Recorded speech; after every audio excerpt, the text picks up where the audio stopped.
بسم اللہ الرحمن الرحیم والصلاة والسلام علی رسول الکریم۔ شریعت مطہرہ کے اندر معذور کسے سمجھا جاتا ہے،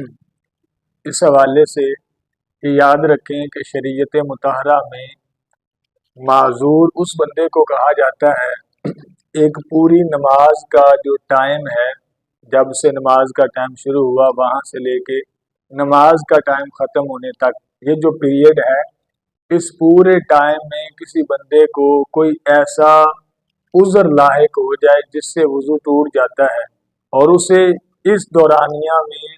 اتنا وقت نہیں ملتا کہ جس میں وہ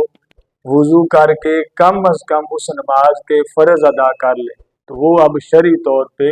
معذور ہے۔ مثال سے اب یوں سمجھیے کہ ایک شخص ہے، اسے پوری نماز کے ٹائم میں کوئی ایسی بیماری ہے، مثلا ہوا خارج ہونے کی بیماری ہے، یا اس کے کوئی ایسا زخم ہے جس سے رطوبت مسلسل نکلتی رہتی ہے، یا اس کی آنکھوں سے بیماری کی وجہ سے مسلسل آنسو بہتے رہتے ہیں،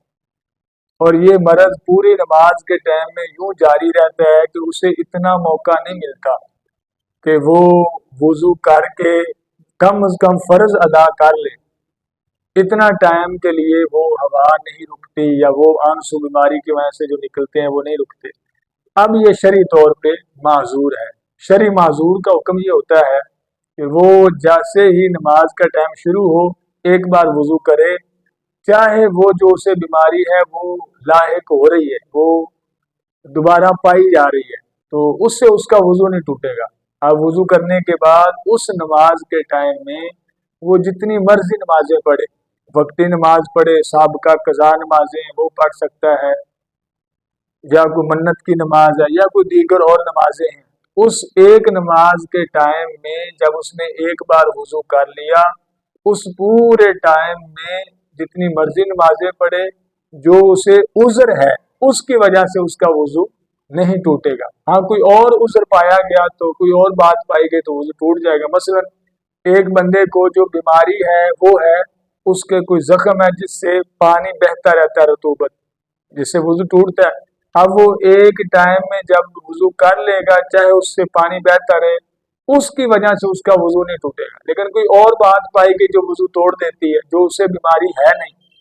مثلا اس کے ہوا خارج ہو گئی، یہ اسے بیماری نہیں تھی، اس سے وضو اس کا ٹوٹ جائے گا۔ یوں شرعی معذور کے لیے اجازت ہے کہ وہ ایک ٹائم میں جتنی مرضی نمازیں پڑھے۔ اب یہ شرعی معذور اس کا عذر ختم کب ہوگا؟ تو جب دوبارہ یہ ایسی صورتحال میں آ جائے کہ ایک پوری نماز کے ٹائم میں وہ عذر جس کی وجہ سے شریعت نے اسے معذور قرار دیا وہ عذر دوبارہ نہ پایا جائے، تو اب شریعت مطہرہ کے اندر یہ بندہ صحیح ہے، تندرست ہے، معذور نہیں ہے۔ اب اس کے احکام عام لوگوں والے ہوں گے۔